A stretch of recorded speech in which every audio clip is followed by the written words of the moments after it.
नमो लोये सौर्यन्तानं नमो लोये सौर्यदानं नमो लोये सौभागिर्यां नमो लोये सौज्यायां नमो लोये सौत्रिकावती सावनम् ओंकारमिन्दु संयुक्त नित्यं जयन्ति योगिनः कामदमोक्षदं च ओंकाराय नमो नमः मङ्गलं भगवान् मङ्गलं गौतमोऽग्नि मङ्गलं कुन्कुण्डार्यो विजेन्द्रमोसुमङ्गलं नमः सुमरिसाराय स्वानुभूत्या चकास्ते चित् स्वभावाय भवाय सर्वाः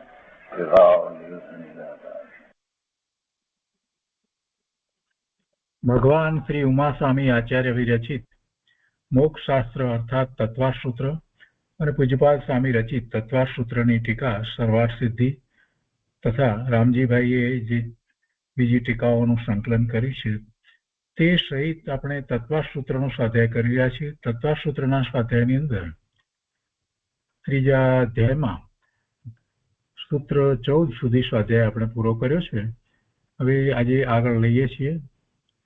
14મા સૂત્રમાં કુલાચલો ઉપર સ્થિર સરોવરોના નામ, એટલે કે જે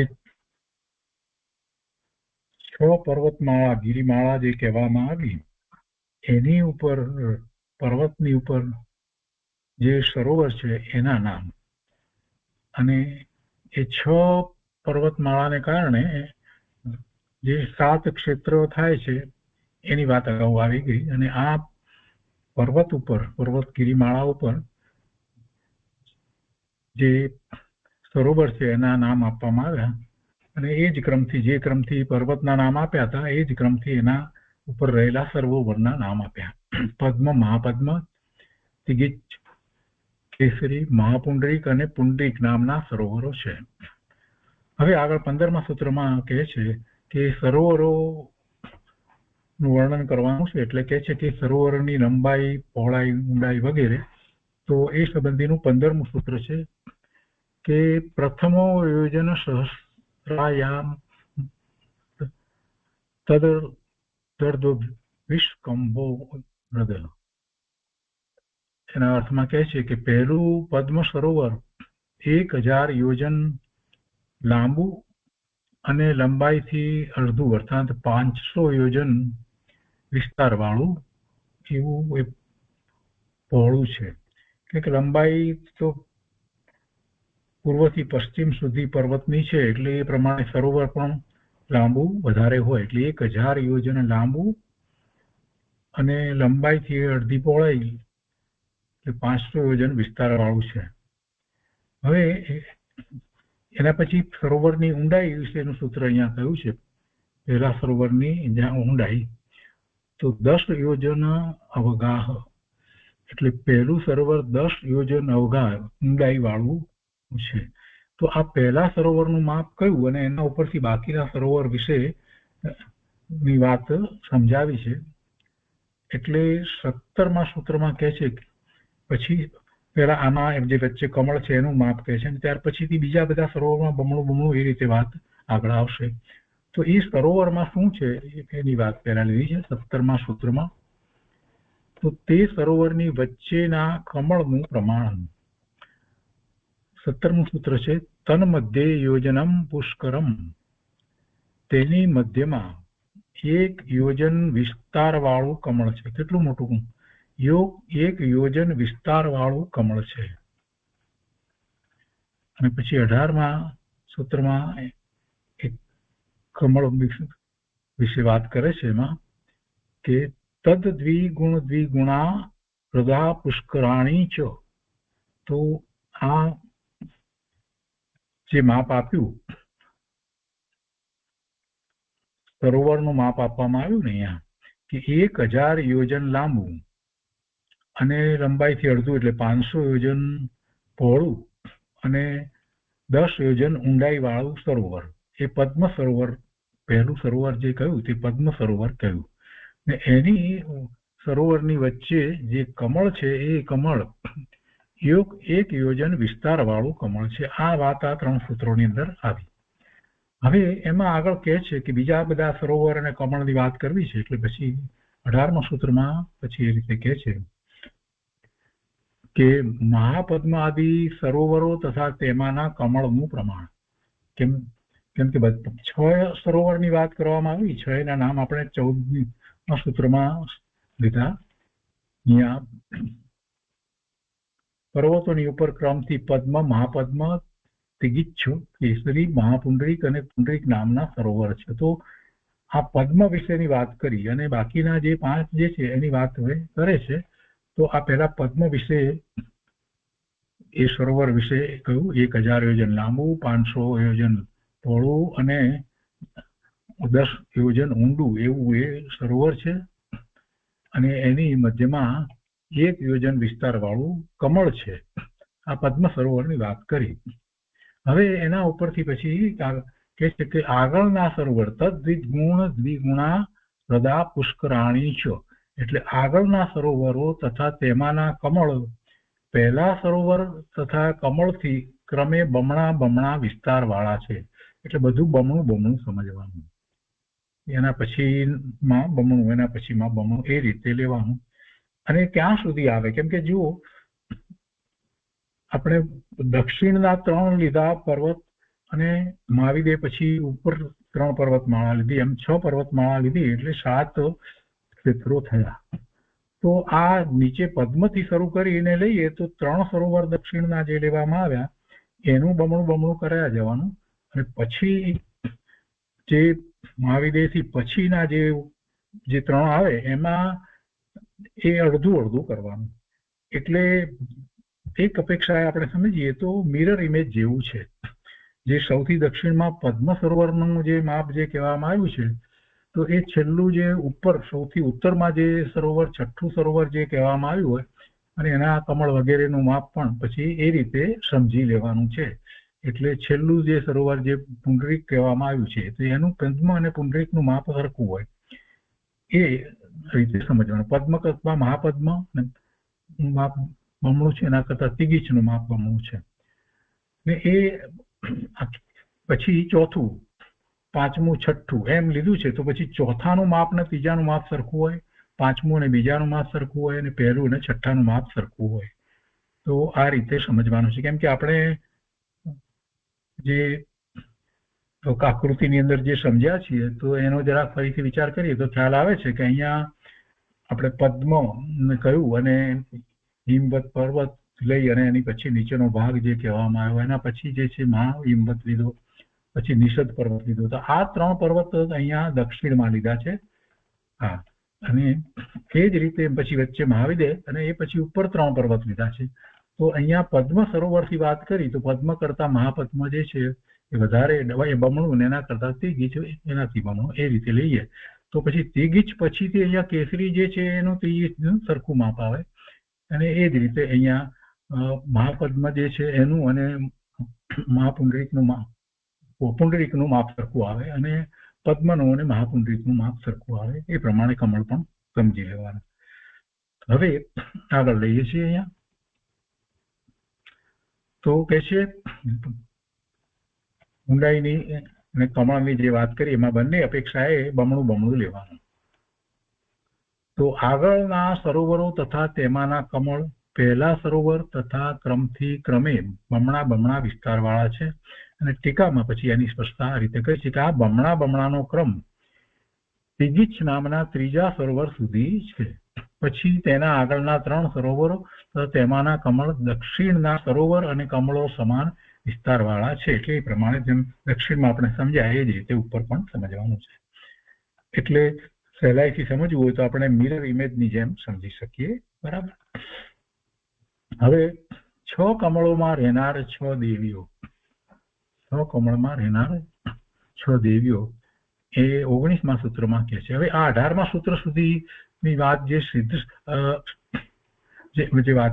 શરૂઆત સ્થિતિમાં કરવામાં આવી છે એમાં કોઈ વિશેષ વાત નથી. એમાં પણ આ જ રીતે વાત કરવામાં આવી છે. માત્ર એમાં ફેર કેટલો છે કે આ ક્રમ કેવી રીતે આવ્યો, એનાથી આ તમે કેવી રીતે કહી શકો વગેરે જે વ્યાકરણ અપેક્ષાએ જે છે કે ચ શબ્દ મૂકવાથી શું થયું, તો એ બધી વાતને વધારે થોડીક લીધી છે જેથી કરીને એમાં ખ્યાલ આવે કે આનો અર્થ આ રીતે થાય છે. એ સિવાય વિશેષ કોઈ વર્ણન અપેક્ષા એ વાત નથી સર્વાર્થ વિધિની અંદર. તો આપણે એ અત્યારે નથી લેતા. તો એ 18મા સૂત્ર સુધીની વાત થઈ. હવે એની આ ટીકા થઈ. એના પછી 19મા સૂત્રમાં અહીંયા 6 કમળોમાં રહેનાર 6 દેવીઓ એના વિશે અહીંયા કહે છે કે તન્ની વાસિન્યો દેવ્ય શ્રી હ્રીં ધૃતિ કીર્તિ બુદ્ધિ લક્ષ્મણ પલ્યોપમ સ્થિતય સામાનિક પરિષદકા. આમાં દેવીઓની વાત લીધી છે અને દેવોની પણ વાત લીધી છે. એના અર્થમાં અહીંયા કહે છે કે એક પલ્યોપમના આયુષ્યવાળી, પલ્યોપમ સ્થિતતય અહીંયા મૂક્યો છે ને શબ્દ, એક પલ્યોપમના આયુષ્યવાળી અને સામાનિક તથા પારિષદ જાતના દેવો સહિત, અહીંયા સસામાનિક પારિષદ કહા એટલે એટલે સાથે સહિત, અને સામાનિક અને પારિષદ જાતના દેવો સહિત આ દેવીઓ નામ છે શ્રી હ્રી ધૃતિ કીર્તિ બુદ્ધિ અને લક્ષ્મી નામની દેવીઓ ક્રમથી એ કમળો પર નિવાસ કરે છે. અને એની ટીકામાં અહીંયા વાત લીધી છે કે ઉપર કહેલા કમળોની કર્ણિકાના મધ્ય ભાગમાં 1 કોષ લાંબુ, અડધો કોષ પહોળું અને 1 કોષથી કાંઈક ઓછું ઊંચું સફેદ રંગનું ભુવન છે એવો મહેલ છે. તેમાં તે દેવીઓ રહે છે. અને તે સરોવરો તળાવમાં જે અન્ય પરિવાર કમળ છે, બીજા કમળો છે, તે ઉપર સામાનિક તથા પારિષદ દેવો રહે છે. એટલે કોઈ વિશેષ વાત આમાં સર્વાર્થ સિદ્ધિમાં પણ લીધી નથી. 19ની અંદર જોઈએ તો આપ અહીંયા 14ની વાત તો આપણે લીધી હતી, 15મા સૂત્રમાં પણ કોઈ વિશેષ વાત નથી લીધી. એની સરોવરની પદ્મના સરોવરના માપ આપ્યા. પછી 16માં પણ એની જ વાત લીધી. 17ની અંદર વચ્ચે એક કમળ છે એની વાત લેવામાં આવી. કમળનો વિસ્તારમાં પણ જે અહીંયા આપણે વાંચ્યું એ જ પ્રમાણે લેવામાં આવ્યું છે, કોઈ વિશેષ વાત નથી. તો અહીંયા એ કહે છે કે સૂત્ર મેં જો યોજનમ શબ્દ થોડીક અહીંયા એ ફેર આ રીતે પડે છે કે યોજન શબ્દ એટલે 2000 કોષ જે રામજીભાઈએ કહ્યું છે, તો એ વિશે જરાક આપણે ફરી પાછો વિચાર કરવો પડે, समझવું પડે એટલું જ. सूत्र में जो योजनम पद दिया है उससे 1 योजन प्रमाण लेना चाहिए. तात्पर्य यह है कि कमल का पत्ता 1 कोष लंबा है. અહીંયા આ એક વાત મૂકી છે એટલે જરાક થોડો વિવક્ષા ભેદ થાય છે. तात्पर्य यह है कि कमल का पत्ता 1 कोष लंबा है और उसकी कर्णिका का विस्तार 2 कोष का है. इसलिए कमल 1 योजन लंबा और 1 योजन विस्तार वाला है. હવે આમાં જરાક કેવી રીતે એ સમજવાનું, કેમ કે અહીંયા કહે છે કે उसकी कर्णिका का विस्तार 2 कोष है, 2 कोष का है. અહીંયા કહે છે કે सूत्र में जो योजनम पद दिया है उससे 1 योजन प्रमाण लेना चाहिए. तात्पर्य यह है कि कमल का पत्ता 1 कोष लंबा है, 1 कोष लंबा है एम कहे छे, और उसकी कर्णिका का विस्तार 2 कोष का है. इसलिए कमल 1 योजन लंबा और 1 योजन विस्तार वाला है. આ લંબા એટલા માટે આ પ્રમાણે એને યોજનમાં લીધું ને અહીંયા 1 કોષની અપેક્ષાથી લીધું એટલે 2000 કોષ હોય એ બેસતું નથી આપણને કોઈ અપેક્ષાએ. પણ એ વિવક્ષા ભેદ છે. ક્યાંક બીજા શાસ્ત્રની અંદર એના વિશેષ બધા માપ વગેરે આપ્યા હોય કર્મ જે કર્ણાનુયોગના શાસ્ત્રમાં, તો ત્યાંથી કોઈક વધારે સ્પષ્ટતાઓ થાય. પણ મૂળ વાત એ છે કે કમળ છે ત્યાં, અને એમાં એક ઉપરના જે પર્વતો માળા છે એની ઉપર રહેલા જે સરોવર છે એના માપ પણ બમણા છે અને કમળોની સંખ્યા વગેરે પણ બમણું છે. પછી यहाँ કહે છે કે इस कमल की नाल जल तल से 2 कोष ऊपर उठी है और इसके तत्वों की उतनी ही मोटाई है, जाड़ाई પણ એ પ્રમાણે છે. इस प्रकार यह कमल जानना चाहिए. અને પછી બીજા તળાવ અને કમળોની લંબાઈ આદિના જ્ઞાન કરવા માટે પછી આગળ 18મું સૂત્ર જે કહ્યું કે એમાં બમણું થાય છે એ વાતમાં કોઈ વિશેષ વાત નથી. અને એ પછી ઊંડાઈ વગેરેની વાત પણ એમાં એ રીતે લીધી છે. छेलू समाधान तरीके कीधुं कि वे भी लंबाई आदि की अपेक्षा दूने दूने है ऐसा यहाँ संबंध करना चाहिए।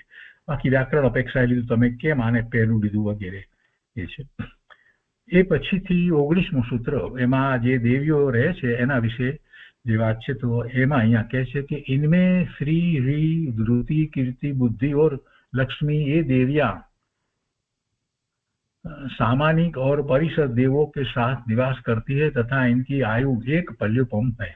तो ये बात पण ए ज रीते एमां लेवामां आवी छे। सहज वांचनमां आपणे लईए छीए कि इन कमलों की कर्णिका के मध्य में शरतकालीन निर्मल पूर्ण चंद्रमा की कांति को हरने वाले 1 कोस लंबे, आधा कोस चौड़े और पौने कोस ऊंचे महल है। महल छे 1 कोस लांबो, अर्धो कोस पહોળો અને पौणा कोस ऊंचो एवो महल छे। उनमें निवास करने वाली श्री ह्री ऋति कीर्ति बुद्धि और लक्ष्मी नाम वाली देवियां क्रम से पद्म आदि 6 कमलों में जानना चाहिए। એટલે પદ્મની અંદર શ્રી હોય એ પ્રમાણે આગળ જે સવર છે એમાં એ રીતે જ દેવી લેવી। उनकी स्थिति एक पल्योपम की है। इस पद के द्वारा उनकी आयु का प्रमाण कहा है। કેટલું આયુષ્ય है। समान स्थान में जो होते हैं वे सामानिक कहलाते हैं। सामानिक शब्दનો अर्थ અહીંયા કર્યો છે। सामानिक देव कया ने तो કહે છે કે समान स्थान में जो होते हैं वे सामानिक कहलाते हैं। तो सामानिक और परिषद ये देव है, वे देवियां इनके साथ रहती है। तात्पर्य यह है कि मुख्य कमल के जो परिवार कमल है उनके महलों में सामानिक और परिषद जाति के देव रहते हैं। बीजा कमलों ये मुख्य कमल सिवाय बीजा कमलों केम के एमां साथे बीजा कमल पण होय एटले एनी वात लीधी छे। एमां देवो रहे छे एटले साथे रहे छे ए वात लीधी। हवे एना पछी 404 मां बोलमां कहे छे कि जिन नदियों से क्षेत्रों का विभाग हुआ है अब उन नदियों का कथन करने के लिए आगे का सूत्र कहते हैं અને એમાં 14 नदी કહેવામાં આવી છે। तो मैं कहे कि इन भरत आदि क्षेत्रों में से आदि कया ने क्षेत्र 7 भाग पड्या ने तो एमां 2 प्रमाणे एटले 14 नदी है। तो इन भरत आदि क्षेत्रों में से गंगा, सिंधु, रोहित, रोहिता, शाहरित, हरिकांता, सीता, सीतोदा, नारी, नरकांता, सुवर्णकुला, रूप्यकुला, रक्ता और रक्तोदा नदियां वही है। आ विष्णु सूत्र है અને એમાં કહે છે કે એ નદિયા है तालाब नहीं, आ सरोवर नहीं, नदी है એટલે સરોવરમાંથી જે નદી નીકળે છે वे नदियां अंतराल से है या पास पास। इस बात का खुलासा करने के लिए सूत्र में तन मध्यगा पद दिया है। इसका यह भाव है कि उन क्षेत्रों में या उन क्षेत्रों में से होकर वे नदियां वही है। तन मध्यगा એટલે એક ક્ષેત્રમાં થઈ અને એ નદી પસાર થાય છે એવો એનો અર્થ થાય છે। एक स्थान में सबका प्रसंग प्राप्त होता है, अतः इसका निराकरण करके दिशा विशेष का ज्ञान कराने के लिए आगे का सूत्र कहते हैं। એટલે એ બધી ક્યાં છે કેવી રીતે છે એ વધારે સ્પષ્ટ કરવા માટે પછી 21મું सूत्र કહ્યું અને એમાં એ કહે છે કે दो नदियों में से पहली नदी पूर्व समुद्र को जाती है। એટલે જે ગંગા અને સિંધુ એમ જ્યારે કહેવામાં આવ્યું તો ગંગા એ પૂર્વ તરફ વહે છે અને સિંધુ છે તે પશ્ચિમ તરફ વહે છે। તો આપણને પણ સામાન્ય પણ ખ્યાલ છે। તો એ પ્રમાણે બધી નદીનું સમજવાનું। તો અહીંયા ગુજરાતીમાં જે લીધું છે તે આપણે લઈએ છીએ। અહીંયા તો પછી કઈ અહીંયા ફક્ત એ રીતે લીધું છે ને दो नदियों में से पहली नदी पूर्व समुद्र को जाती है तो પછી એનું વિસ્તાર કે કઈ પહેલી કઈ ગણવી શું એ બધા પ્રશ્ન કરી અને એના સમાધાન લીધા છે અને એ બેના જોડકા તરીકે લેવાનું છે। તો એ આપણે અહીંયા ગુજરાતીમાં બહુ સરળ શબ્દોમાં છે તે લઈએ છીએ। તો હવે 14 મહાનદીઓના નામ એ 20મા સૂત્રમાં કહેવામાં આવ્યા। ગંગા, સિંધુ, રોહિતા, શાહરિત, ત્રિકાંતા, सीता, सीतोदा, નારી નરકાંતા સુવર્ણ રૂપ્ય કુલા તાર તુકદાહ સરિત સન્ય મધ્યગા.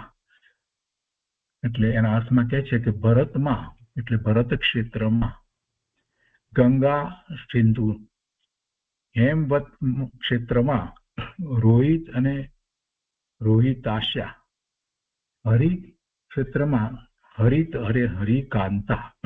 તો આ નીચે 3 આવ્યા દક્ષિણના.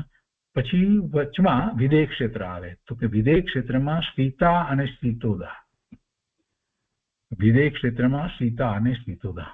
એ પછી ઉપર ઉત્તરમાં રમ્યક ક્ષેત્રમાં નારી અને નરકાંતા, હૈણવત ક્ષેત્રમાં સુવર્ણકુલા અને રૂપકુલા, અને ઐરાવત ક્ષેત્રમાં રક્તા અને રક્તોદા. એ પ્રમાણે જંબુદ્વીપના આ જે 7 ક્ષેત્ર કયા એમાં આ રીતે 14 નદીઓ વચમાં વહે છે. અહીંયા એ બતાવવામાં આવ્યું છે. અહીંયા નીચેથી શરૂ કરી અને ભરત ક્ષેત્રથી શરૂ કરીને કહેવામાં આવ્યું છે. તો ભરત ક્ષેત્ર જે હિમવત પર્વત થી જે લવણ સમુદ્ર સુધીના ભાગમાં એ ભરત ક્ષેત્ર જે છે, અને એ ભરત ક્ષેત્રમાં અહીંયા ગંગા નદી આ પૂર્વ તરફ અને પશ્ચિમ તરફ સિંધુ નદી એમ દર્શાવવામાં આવ્યું છે. અને પછી બીજી નદીઓ એ જ રીતે આગળ મહાહિમવત પર્વત અહીંયા બતાવ્યો છે. એને હિમવત પર્વતની વચ્ચે હેમવત ક્ષેત્ર છે. તો એમાં પણ 2 નદી લીધી છે, રોહિતાશ્યા નદી અને રોહિતો નદી. એ રીતે અહીંયા લીધું છે. અને પછી હરિકાંતા અને હરિત નદી લીધી છે. અને એ જ પ્રમાણે આગળ નદી લીધી છે. તો મહાવિદેહ ક્ષેત્રને વિશેષ સીતા નદી અને સીતોદા નદી લીધી છે. અને પછી ઉપર ઉત્તરમાં પણ એ પ્રમાણે નદીઓ લેવામાં આવી છે. તો ભરત ક્ષેત્રથી શરૂ કરી અને ઐરાવત ક્ષેત્ર સુધી 7 ક્ષેત્રોને અંદર 2 નદી જોડકું લઈ અને એમ 14 નદીઓ એ વચ્ચે વહે છે. હવે એ 2 નદી આમ વહેતી હોય એટલે 3 ભાગ પડી જાય. 2 નદી વહે એટલે 3 ભાગ પડે, બરાબર ને, એક ક્ષેત્રના. અને હવે એનામાં એક બીજી વાત વધારે લેવી છે. તો એમાં 6 ભાગ કેવી રીતે પડે છે? તો કે 3 ભાગ પડે ને એમાંથી પછી વચ્ચે કંઈક પર્વત બીજી ગિરિમાળા પસાર થાય તો 6 ભાગ થઈ જાય. એટલે એમાં 6 ભાગ પડે છે. અને એમાંથી છેલ્લો ભાગ જે છે નીચેનો વચ્ચેનો છે જે ભાગ એ ઐરાવત એ આર્ય ક્ષેત્ર છે. એ વાત હવે આગળ આવશે. તો અહીંયા ટીકામાં કે છે, અહીંયા તો પેલા નદીને કારણે જે 2 નું જોડકું લીધું છે એની વાત પહેલા કહે છે કે પહેલા પદ્મ સરોવરમાંથી પહેલી 3, છઠ્ઠા પુંડરીક સરોવરમાંથી છેલ્લી 3, અને તથા બાકીના સરોવરમાંથી 2 નદીઓ નીકળે છે. કેમ કે કુલ 14 નદી નીકળે છે ને, એટલે અહીંયા 6 પ્રમાણે જોઈએ તો 12 થાય. એટલા માટે અહીંયા લીધું છે કે પહેલા પદ્મ સરોવરમાંથી પહેલી 3, છઠ્ઠા પહેલું નીચે લીધું ને ઉપર ઉત્તરમાં છઠ્ઠું, તો પુંડરીક સરોવરમાંથી છેલ્લી 3 અને બાકીના સરોવરમાંથી 2 નદીઓ નીકળે છે. એટલે 14 નદી એ રીતે થઈ જાય છે. એ અહીંયા સ્પષ્ટતા લીધી. હવે નદીઓના વહેણનો ક્રમ 21ની અંદર કહેવામાં છે. તો કહે છે કે દ્વયોર્દયો પૂર્વા પૂર્વગા, 21નું સૂત્ર. તો કે છે આ 14 નદીઓને 2-ના સમૂહમાં ગણવી, સમૂહમાં લેવી, કાઉન્સમાં મૂકી છે સ્પષ્ટતા માટે. તો દરેક 2ના સમૂહમાંથી પહેલી નદી પૂર્વ તરફ વહે છે અને તે દિશાના સમુદ્રમાં ભળે છે. પહેલી નદી પૂર્વ તરફ વહે છે, 2-2નું જોડકું લઈએ તો એ રીતે, અને બીજી જે છે તે પશ્ચિમ તરફ. તો એ રીતે અહીંયા સમજવાનું છે, જે આપણે અહીંયા સમજ્યા છીએ. અહીંયા ભરત ક્ષેત્રને વિશે આ ગંગા નદી પૂર્વ તરફ વહે છે, સિંધુ નદી એ રીતે 2માં એ જ રીતે સમજી લેવાનું છે. પૂર્વ તરફ પહેલી કઈ એટલે હવે એના સંબંધી અહીંયા સર્વાર્થ સિદ્ધિની અંદર એ થોડીક વધારે સ્પષ્ટતાઓ લીધી કે તમે કઈ રીતે આ ગણ્યું તેના સંબંધીના પ્રશ્નને સમાધાન કરીને સ્પષ્ટ કર્યું કે ભાઈ પહેલી એટલે શું સમજવું એ વાત અહીંયા આ લેવામાં આવી છે. 21મું જે છે એમાં 406 બોલની અંદર કે इस सूत्र में 2-2 नदियां एक-एक क्षेत्र में है, इस प्रकार वाक्य विशेष का संबंध कर लेने से एक क्षेत्र में सब नदियों के प्रसंग होने का निराकरण हो जाता है। એટલે જુદા જુદા ક્ષેત્ર, દરેક ક્ષેત્રમાં બે બે લેવી, એટલે એક જ જગ્યાએ બધી નથી લેવી 14 એમ કહેવાનો આશય છે, એ સ્પષ્ટ કર્યું। પછી પૂર્વાહા પૂર્વગાહા यह वचन दिशा विशेष का ज्ञान कराने के लिए किया गया। એનો અર્થ અહીંયા દિશા સમજવી, પૂર્વ એટલે શું અર્થ સમજવું, કેમ કે આપણે ભાષા પ્રમાણે જોઈએ તો પૂર્વ એટલે પહેલાનો એવો અર્થ થાય છે, પૂર્વ અને ઉત્તર ને એ પ્રમાણે એ પૂર્વનો અર્થ એવો પણ થાય, એટલે કે અહીંયા એ દિશા સૂચવે છે એમ। એટલે કે છે કે यह वचन दिशा विशेष का ज्ञान कराने के लिए दिया है। જો આચાર્ય ભગવાન જયારે ટીકા લખતા હોય ત્યારે દરેક વસ્તુની સ્પષ્ટતા કરે। તમે કે કેમ કે આપણને નહીં તો પ્રશ્ન થાય કે તમે આ અર્થ ક્યાંથી લાવ્યા, કેવી રીતે કર્યું, તો એ પ્રશ્ન જ ન થાય એવા સમાધાનો આચાર્ય ભગવાને આપ્યા હોય, એટલે એમની ટીકા એ રીતે હોય।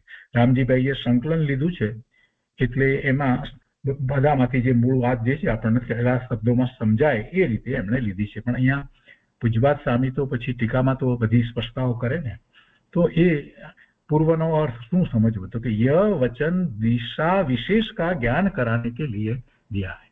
इन नदियों में जो प्रथम नदियां हैं वे पूर्व समुद्र में जाकर मिली है। सूत्र में जो पूर्वगाह पद है उसका अर्थ पूर्व समुद्र को जाती है, એનો અર્થ એમ થાય।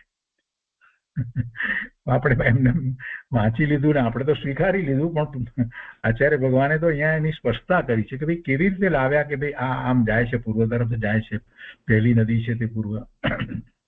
તો કે છે કે सूत्र में जो पूर्वगाह पद है उसका अर्थ पूर्व समुद्र को जाती है, यह है એવો અર્થ થાય છે। તો પછી એમાં પછી વધારે સ્પષ્ટતા કરવા માટે શંકા કરીને કહે છે કે પૂર્વત્વ કિસ અપેક્ષા से है, कई अपेक्षा थी पूर्व તમે કહો।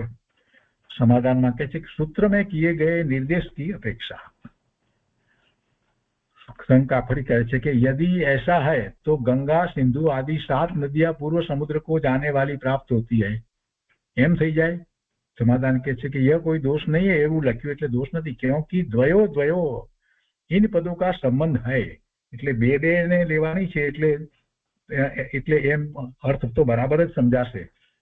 तात्पर्य यह है कि दो नदियों में से प्रथम नदी बहकर पूर्व समुद्र में मिली है, એટલે પહેલી નદી જે પૂર્વ સમુદ્રમાં મળે છે બે માંથી, એમ અર્થ થઈ જાય છે।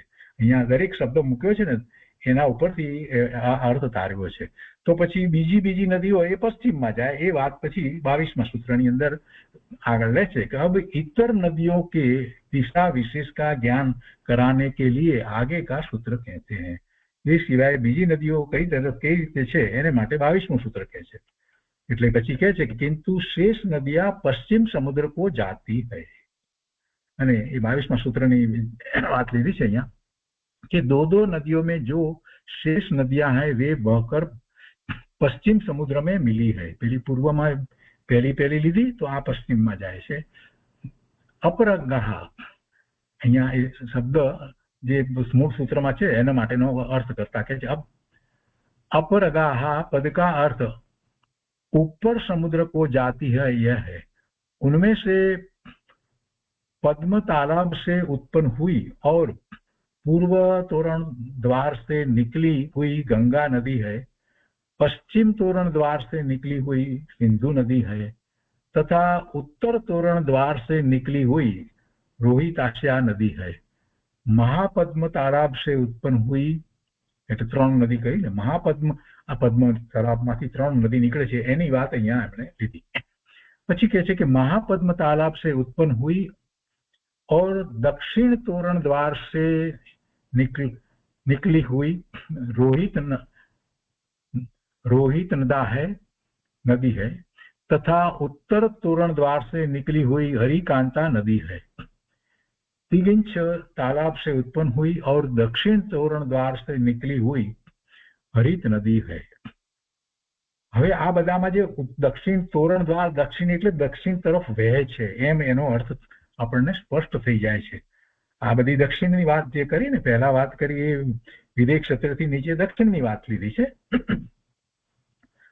તો એ રીતે એનું કહ્યું। અને પહેલા જે પદ્મમાંથી 3 નદી આવે છે એની વાત પણ આમાં આવી ગઈ। और હવે પછી આગળ કહે છે કે उत्तर तोरण द्वार से निकली हुई शीतोदा नदी है, જે महाविदेह क्षेत्र જે છે એને માટે કહે છે, અને केसरी तालाब से उत्पन्न हुई दक्षिण तोरण द्वार से निकली हुई सीता नदी है। એટલે પછી ઉત્તરથી એક દક્ષિણ તરફ આવે છે ને એક દક્ષિણથી ઉત્તર તરફ જાય છે, એમ ત્યાં બે નદી લેવામાં આવી છે વિદેહ ક્ષેત્રની અંદર। અહીંયા વિદેહ ક્ષેત્રની અંદર લીધી છે।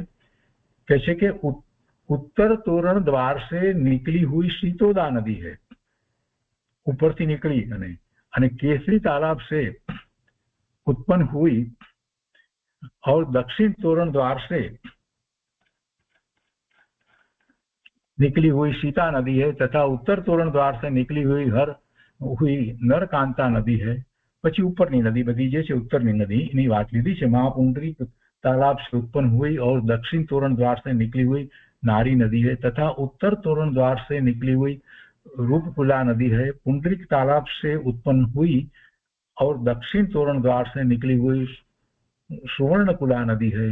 पूर्व तोरण द्वार से निकली हुई रक्ता नदी है और पश्चिम तोरण द्वार से निकली हुई रक्तोदा नदी है। એટલે ત્યાં પણ ત્રણ નદી એ પુંડરીક તળાવમાંથી ત્રણ નદી નીકળે છે। એટલે અહીંયા પદ્મ અને પુંડરીકમાંથી ત્રણ નદી નીકળે છે અને બાકીનામાંથી બે નદી નીકળે છે, એટલે કુલ 14 નદી થાય છે। એ વાત બેસી જાય છે અહીંયા। अब इनकी परिवार नदियों का कथन करने के लिए आगे का सूत्र कहते हैं गंगा और सिंधु आदि नदियों की 14,000 परिवार नदियां हैं, એવું 23માં સૂત્રમાં કહે છે। તો આપણે અહીંયા 22માં વગેરે સૂત્રથી આગળ વાત લઈએ છીએ। અહીંયા 21માં સૂત્રમાં જે આ કહેવામાં આવ્યું કે 14 નદીઓને બબ્બેના સમૂહમાં લેવી અને દરેક બેના સમૂહમાંથી પહેલી નદી પૂર્વ તરફ વહે છે અને તે દિશાના સમુદ્રમાં ભળે છે અને પછી શેષાસ્તવ પરગાહ, એ 22મું સૂત્ર કહ્યું એટલે એમાં બાકી રહેલી 7 નદીઓ પશ્ચિમ તરફ જાય છે અને તે તરફના સમુદ્રમાં ભળે છે, એવો અર્થ થાય છે। જે આપણે શરૂઆત સ્થિતિમાંથી સમજ્યા કે કઈ રીતે એ નદી પશ્ચિમ તરફ જાય છે, કઈ નદીને પશ્ચિમ તરફની ગણવી, આ સ્પષ્ટતા ત્યાં કરવામાં આવી। હવે આગળ અહીંયા 23માં સૂત્રમાં જે વાત લીધી શરૂઆત સ્થિતિમાં આપણે જોયું કે આ 14 મહાનદીઓની સહાયક નદીઓ એ 23માં સૂત્રમાં કહેવામાં આવી છે। તો चतुर्दशन द्विसहस्र परिवृता गंगा सिंधुआदयो मध्य, गंगा सिंधु आदि नदी युगल 14,000 सहायक नदीओथी घेराયેલ છે। એટલે એમાં આપણે કોઈ કર્સમાં એમ કહીએ ટ્રિબ્યુટરી કહી શકીએ અથવા એમાં મળતી નદીઓ જે છે એમ કહી શકીએ। તો એ કેટલી છે? ગંગા સિંધુ આદિ નદી યુગલ 14,000 સહાયક નદીઓથી ઘેરાયેલ છે। ટીકામાં અહીંયા કહે છે કે સહાયક નદીઓની સંખ્યાનો ક્રમ પણ વિદેહ ક્ષેત્ર સુધી આગળના યુગલોમાં પહેલાના યુગલથી બમણો છે। એટલે પછી આગળ જે છે એ ગંગા સિંધુ માટે તો 14,000, પણ એના પછીથી રોહિતસ્યા એ માટે પછી 28,000 થઈ જાય, બમણો થઈ જાય। અહીંયા કે છે સહાયક નદીઓની સંખ્યાનો ક્રમ પણ વિદેહ ક્ષેત્ર સુધી આગળના યુગલોમાં પહેલાના યુગલોથી બમણો છે અને ઉત્તરના 3 ક્ષેત્રોમાં દક્ષિણના 3 ક્ષેત્રોની સમાન છે। એટલે પછી એમાં જે સૌથી નજીક મહાવિદેહની ક્ષેત્રની નજીક હોય એમાં જે સૌથી વધારે આવ્યો હોય એના કરતા પછી એના ઉત્તરે અડધો હોય, એના ઉત્તરે અડધો હોય, એટલે છેવટે છેલ્લી જે નદી જે છે એમાં 14,000 જ એની ટ્રિબ્યુટરી હોય, એની સહાયક નદી હોય। તો પહેલું અહીંયા આપણે દક્ષિણમાં શરૂઆત કરીએ છીએ, સૌથી નીચે દક્ષિણમાં ગંગા સિંધુથી શરૂઆત કરીએ તો 14,000 આવે। એના પછી જે નદીઓ જે છે તે રોહિતાસ્યા, તો એની જે સહાયક નદીઓની સંખ્યા 28,000 થાય, હરિકાંતાની 56,000 થાય। હવે એ પછી જે છે એ મહાવિદેહ ક્ષેત્રની નદી આવે અને મહાવિદેહ ક્ષેત્રની નદી જે છે સીતા અને સીતોદા નદી છે। આપણે આટલી નદી તો યાદ રહી જાય સહેલાઈથી, ભરત ક્ષેત્રની ગંગા સિંધુ અને મહાવિદેહની સીતા સીતોદા, એ તો આપણને આમનામ જ યાદ જ છે એમ કહીએ તો ચાલે। અને ઉપર સૌથી ઉપર ઐરાવત ક્ષેત્ર જે છે એની રક્તદા અને રક્તોદા, બસ આટલી યાદ રાખીએ તો ઘણું છે, આપણે માટે પૂરતું છે। બાકીના યાદ રહે તો બહુ સારી વાત છે, પણ આટલું તો યાદ રહેવું જોઈએ. તો ગંગા સિંધુની સહાયક નદી 14,000 કઈ, તો એના પછી રોહિત અશ્યા 28,000 છે, હરિત હરિકાંતા 56,000 છે, અને પછી મહાવિદેયમાં સીતા સીતોદા જે છે એની 1,12,000 ડબલ 56 થી ડબલ 1,12,000 એની સહાયક નદી છે. પછી ઘટતો ક્રમ થાય ઉપર આગળ જઈએ તેમ નરકાંતા 56,000, સુવર્ણકુલા રૂપકુલા 28,000 એનાથી અડધી, અને રક્તોદા 14,000 જે ઐરાવત ક્ષેત્રને વિશે વહે છે. તે આ ઐરાવત ક્ષેત્રની નદી છે, સૌથી ઉપર લીધી તે ભરત ક્ષેત્રની નદી છે. ભરત ક્ષેત્ર અને ઐરાવત ક્ષેત્ર જે છે એ બંનેમાં કર્મભૂમિ છે. મહાવિદેય ક્ષેત્રમાં પણ કર્મભૂમિ છે, ત્યાં જ તીર્થંકરો થાય છે, અને એમાં પણ કયા ભાગમાં ક્યાં થાય છે એની પછી આગળ સ્પષ્ટતા આવે છે. આર્ય ક્ષેત્રમાં જ તીર્થંકરો થાય છે, એ બધી વાત આગળ હવે આવશે. તો હવે એના પછી આ 27મું સૂત્ર પૂરું થયું.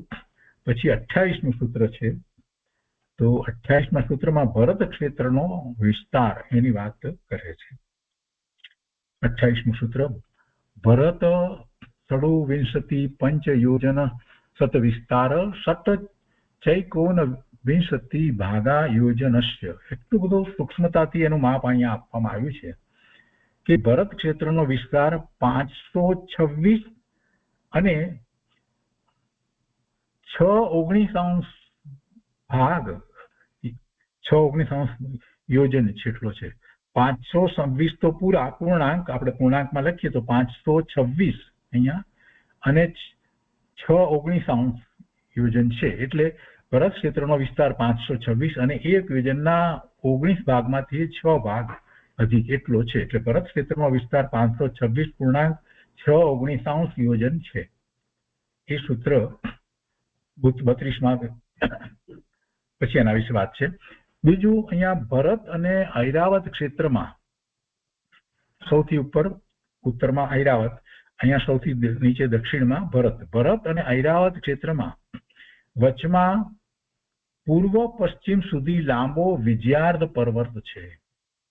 કયો પર્વત છે? વિજયાર્ધ પર્વત છે. હવે એ વિજયાર્ધ પર્વત લઈએ એટલે આપણને 6 ભાગ સ્પષ્ટ સમજાઈ જશે, જેથી ગંગા સિંધુ અને રક્તોદા, ગંગા સિંધુ ભરત ક્ષેત્રની અને રક્તોદા એ ઐરાવત ક્ષેત્રની નદીઓને કારણે બંને ક્ષેત્રોના 6 ખંડ થઈ જાય છે, અને તેની વચમાં આર્યખંડ અને બાકીના 5 મ્લેચ્છ ખંડ છે. તીર્થંકર આદિ પદવીધારી પુરુષો ભરત ઐરાવતના આર્યખંડમાં તથા વિદેય ક્ષેત્રમાં જ જન્મે છે. હવે આ વાતને આપણે સમજવાની, આ આપણે માટે મહત્વની વાત છે. તો અહીંયા આપણે જોયું કે થોડુંક મોટું કરીને વધારે સ્પષ્ટ થઈ જાય કે આ હિમવત પર્વતમાળા બરાબર છે. હિમવત પર્વતમાળાની નીચે લવણ સમુદ્ર સુધીનો જે ભાગ આખો જે છે તે ભરત ક્ષેત્ર કહેવાય. આ ભરત ક્ષેત્રમાં 2 નદી લીધી. અહીંયા ગંગા નદી દેખાડી છે પૂર્વમ, અને પશ્ચિમમાં આ સિંધુ નદી બતાવી છે. હવે આ સિંધુ નદી અને ગંગા નદી આમ આખી છેક સુધી જાય છે, લવણ સમુદ્રમાં મળી જાય, તો એને લીધે થઈને 3 ભાગ પડ્યા. આ હિમવત પર્વત પછીથીનો ભાગ જોવાનો છે. હિમવત પર્વત જે છે એ તો આખો પૂર્વથી પશ્ચિમ સુધી આખો એ રીતે છે જ, પણ એના પછીનો ભાગ જે છે તે એ ભાગ છે તે ભરત ક્ષેત્ર છે. તો ભરત ક્ષેત્રના આ 3 ભાગ પડ્યા. એ 3 ભાગ સિંધુ નદીની પશ્ચિમ તરફનો, પછી સિંધુ અને ગંગા નદીની વચ્ચેનો, અને ગંગાની પૂર્વ તરફનો ભાગ, એમ 3 ભાગ પડ્યા. અને 3 ભાગમાં અહીંયા જે આ વિજયાર્ધ પર્વત જે બતાવ્યો છે, આ વિજયાર્ધ પર્વત અહીંયા બતાવ્યો છે આખીઓ, તો એને લીધે થઈ અને 6 ભાગ પડી જાય છે. એટલે 6 ભાગ પડી જાય છે. હવે આ 6 ભાગ જે પડ્યા એમાં એટલે એ 6 ખંડ થયા.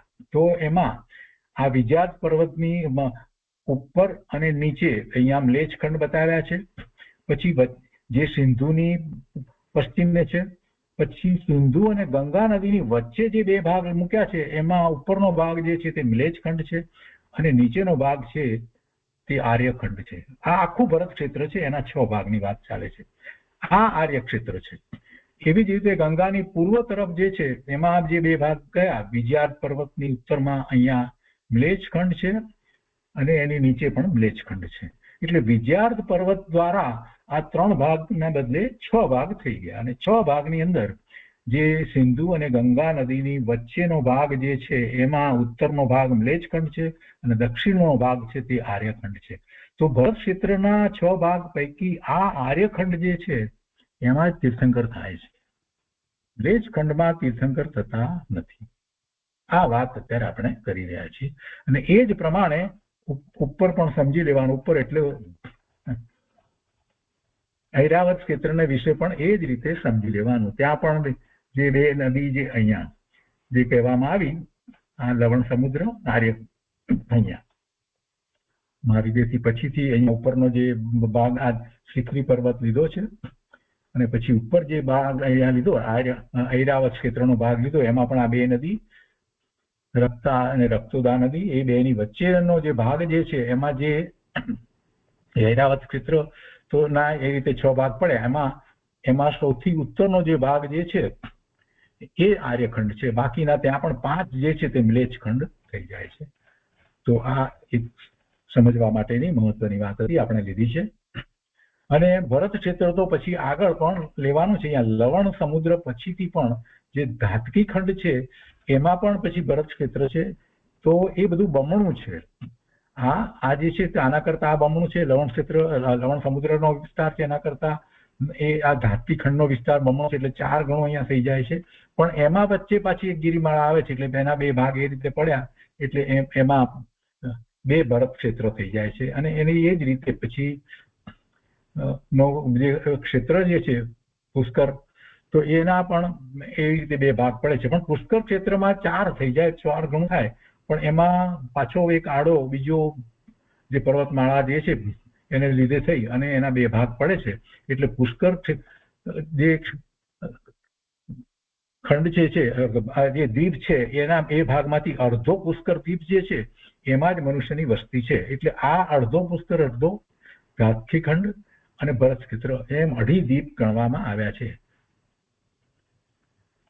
આગળ એ બધી વાત આવે છે, પણ અત્યારે આટલું ખ્યાલમાં રાખીએ તો આપણને સ્પષ્ટ થશે.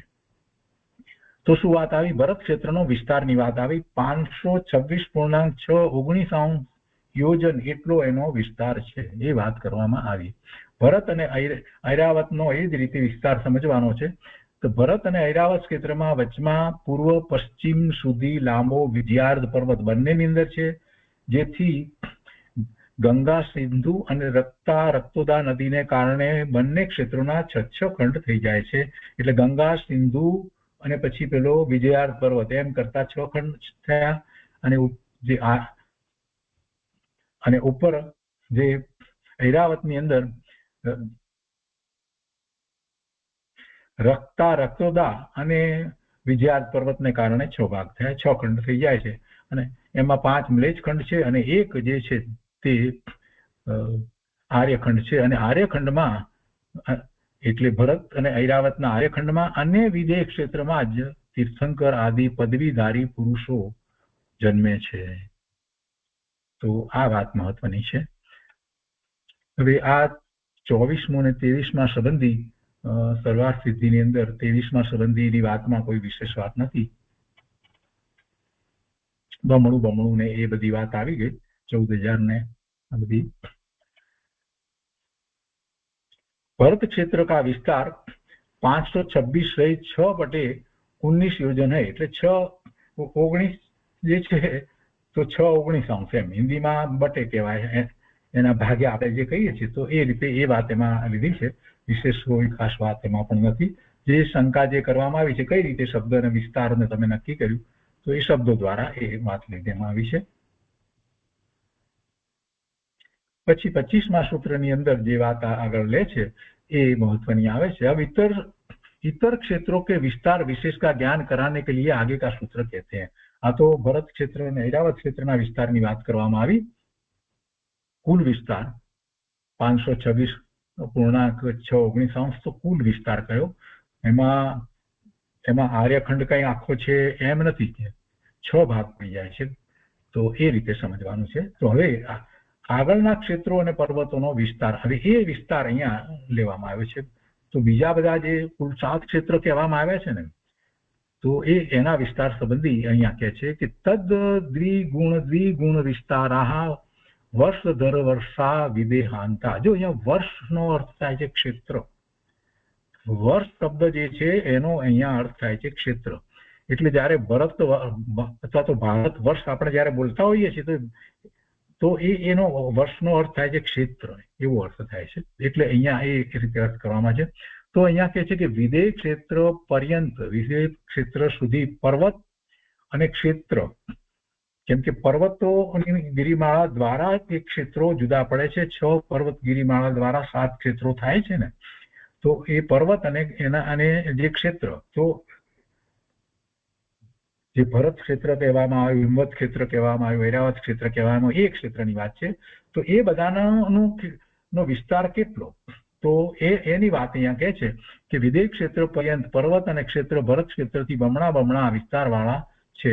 અને વિદેહ ક્ષેત્રથી આગળના પર્વત અને ક્ષેત્રનો વિસ્તાર તો ઉત્તરા દક્ષિણ તુલ્યા, એટલે વિદેહ ક્ષેત્રથી ઉત્તરના 3 પર્વત અને 3 ક્ષેત્ર દક્ષિણના પર્વત અને ક્ષેત્રોની સમાન વિસ્તારવાળા છે. એટલે એ જ રીતે અહીંયા આપણે જે કહ્યું ને મિરર ઇમેજ સમજી લેવું, તો એ રીતે સમજવાનું. હવે એને માટે અહીંયા થોડી ગણતરી મૂકી અને રામજીભાઈએ સંકલનમાં વાત મૂકી છે, એટલે વધારે આપણને સ્પષ્ટ થાય. જુઓ, ટીકામાં કહે છે કે ક્ષેત્રો અને પર્વતોનો પ્રકાર નીચે પ્રમાણે છે. અહીંયા ઉપર હેડિંગમાં પહેલું લીધું ક્ષેત્ર કે પર્વત, પછી વિસ્તાર યોજનમાં, પછી ઊંચાઈ અને અહીંયા ઊંડાઈ, એ રીતે લીધું છે. તો પહેલું ભરત ક્ષેત્ર લીધું, બરાબર છે. ભરત ક્ષેત્ર લીધું છે, જેમાં આપણે 6 ખંડ પડે છે, એ બધી વાત સમજાતી. એનો કુલ વિસ્તાર 526.619 યોજન છે, એટલો યોજન છે. આ ક્ષેત્ર છે એટલે એને ઊંચાઈ ઊંડાઈ વગેરે કઈ હોય નહીં, ઊંડાઈ હોય ક્ષેત્ર લીધું છે. હવે આ પર્વત લીધો છે, હિમવત કુલાચલ, એટલે એ હિમવત પર્વત લીધો છે, પર્વતમાળા લીધી છે, કે જે પર્વતમાળાની દક્ષિણે આખું આ ભરત ક્ષેત્ર છે. હિમવત પર્વતમાળા અને અહીંયા આપણે આકૃતિમાં જોઈશું તો વધારે સ્પષ્ટ થઈ જશે. આ જે હિમવત પર્વત, અહીંયા હિમવત પર્વત એ અને એની નીચે લવણ સમુદ્ર સુધી આખું જે છે તે ભરત ક્ષેત્ર કહેવામાં આવ્યું છે. એટલે હવે આ ક્ષેત્રનો વિસ્તાર તો કયો, પણ પછી હિમવત પર્વત જે છે ને, તો પર્વત કેવડો, આ પર્વતની વાત નથી, તો અહીંથી વાત શરૂ કરી.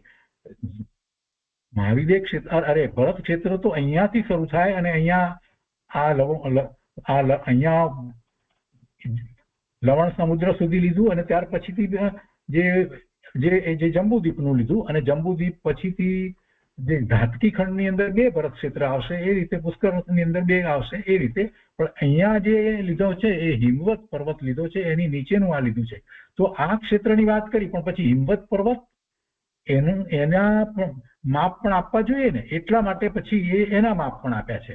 એટલે ગૂંચવાળો ન થાય એટલા માટે આ સ્પષ્ટતા આપણે લીધી, પછી સમજાઈ જશે. તો હિમવત પર્વત, તો એમાં શું આવે, એના કરતા બમણું એનો વિસ્તારની અપેક્ષા, તો 1052.1219 યોજન. પછી પર્વત છે એટલે એની ઊંચાઈ લીધી છે અને ઊંડાઈ લીધી છે, તો એ રીતે લીધું છે 100 યોજન અને અહીંયા 25 યોજન. અંદર પણ જમીનમાં પણ હોય ને અંદરની સાઈડે, એટલે એ રીતે ઊંડાઈ લીધી છે. ઊંચાઈ અને ઊંડાઈ પર્વતની અપેક્ષાથી લીધી છે. પેલા જે ક્ષેત્રને માટે એ લાગુ પડતા નથી. તો આ સ્પષ્ટ થઈ ગયું. હવે બાકી બધું એ જ રીતે સમજવાનું છે. તો પછી હેમવત ક્ષેત્ર છે એ એના કરતા બમણું છે, અને મહાહિમવત પર્વત જે છે એ એના કરતા બમણું છે.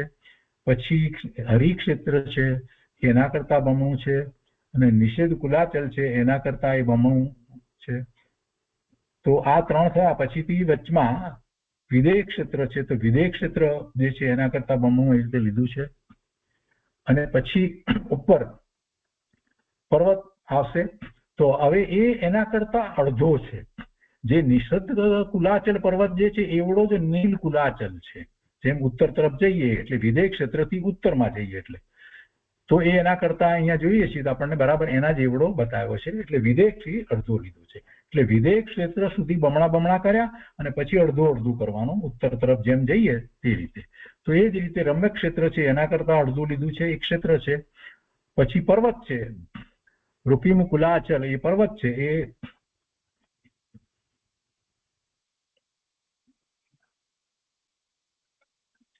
એ હિમવત કુલાચલ પર્વત જેટલો છે એના પ્રમાણમાં લીધો છે. બરાબર છે. પછી એના પછી હિરણ્ય ક્ષેત્ર છે તો એ પેલા કરતા એ અડધું એટલે એ આના પ્રમાણે જેમ ઉપર જે રીતે ગણવામાં આવ્યું એ રીતે ગણતા જવાનું. અહીંયા જે હતું આ હેમવત ક્ષેત્ર જે છે 2105 પ્રમાણે જે લીધું છે એવી રીતે અહીંયા હિરણ્ય ક્ષેત્ર છે અને એ રીતે શિખરી કુલાચલ પર્વત છે તે ઉપર જે રીતે લીધો તો એ પ્રમાણે આના કરતા અડધો એ રીતે લીધો. અને ઐરાવત ક્ષેત્ર છે એ પણ 526.619 યોજન એટલું ક્ષેત્ર છે. જે ભરત ક્ષેત્ર છે એવડું જ ક્ષેત્ર છે અને એના પણ એ જ રીતે 6 ખંડ પડે છે. તો આ વાત આપણને અહીંયા સમજાય છે. એટલે 7 ક્ષેત્ર 6 પર્વતો એના માપ વગેરે અહીંયા સમજાવવામાં આવ્યા છે. સહેલું સમજવા માટે આપણને એક વાત આપી દીધી કે મહાવિદેય વચ્ચે છે અને ત્યાં સુધી બમણા કરતા જવાના અને ત્યારથી પછી અડધા કરતા જવાના એ રીતે સમજવાનું છે. તો આજનો સ્વાધ્યાય આપણે અહીંયા સુધી રાખીએ છીએ. હવે ભરત ક્ષેત્ર અને ઐરાવત ક્ષેત્રમાં કાળચક્રનું પરિવર્તન અને એ બધી વાત જે છે એમાં કેટલો કાળ હોય છે, એમાં ઉત્સર્પિણી અપસર્પિણી એ બધી વાત એમાં આવશે. તો આજે અહીંયા 26મા સૂત્ર સુધી સ્વાધ્યાય રાખીએ છીએ. 26મા સૂત્રમાં અહીંયા જે સરવાળ સ્થિતિમાં છે એમાં કોઈ વિશેષ વાત એમાં લેવામાં નથી આવી. એટલે બમણો એ રીતે જ વાત લેવામાં આવી છે અને રામજીભાઈએ એની ગણતરી કરી અને બમણો કરી અને લખ્યા છે જેથી આપણે વધારે સ્પષ્ટ થાય છે. તો આજનો સ્વાધ્યાય અહીંયા સુધી આપણે રાખીએ છીએ. 26મા સૂત્ર સુધી રાખીએ છીએ. વિશેષ આવતા સ્વાધ્યાયમાં લઈશું.